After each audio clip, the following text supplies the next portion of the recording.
Falastiiniyiinta ayaa xusaya maanta 15 sano guuradii ka soo wareegtay geeridii hogaamiyihii Falastiiniyiinta Yaasir Carafaat kaasoo 11 November 2004 geeriyooday.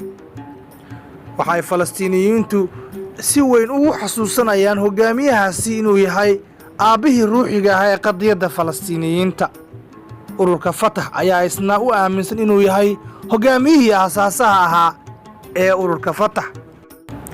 Yaasir Carafaat ayaa 2004 geeriyooday isagoo jira da'da 75 sano. Waxa uu ku geeriyooday isbitaalka militariga ee lagu magacaabo Clamart ee ku yaala caasimadda Faransiiska ee Paris. Geerida Yaasir Carafaat ayaa timid kadib markii caafimaadkiisu uu sii xumaaday kadib markii sidoo kale ciidamada Israa'iiliyiintu ay go'doon geliyeen gurigiisa oo ku yaala magaalada Ramallah ee bartamaha daanta galbeed ee dhulka la haysto ee Falastiiniyiinta.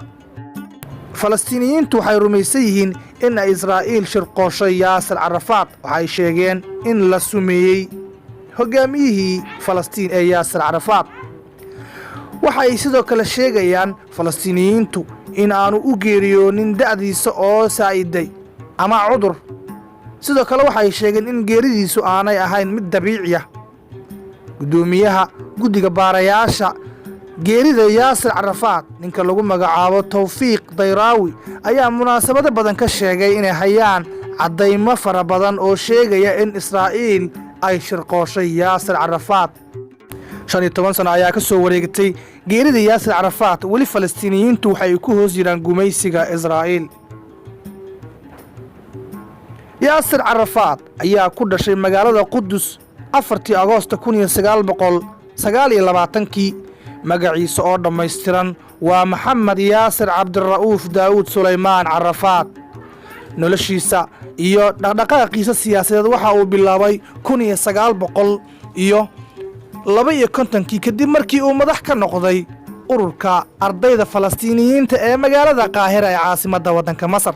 waxa uu 1959 aasaasay xarakada Fatah.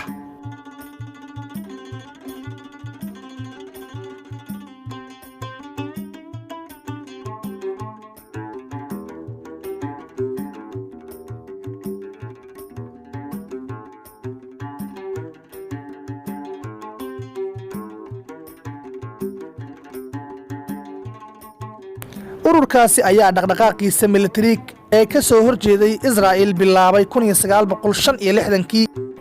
25 November 2012 waxa ay bilaabeen khubaro u dhalatay wadamada Ruushka, Faransiiska, Switzerland inay baaraan sambalo laga soo qaaday meydka Yaasir Carafaat kadib markii ay faageen qabrigiisa oo ku yaala magaalada Ramallah.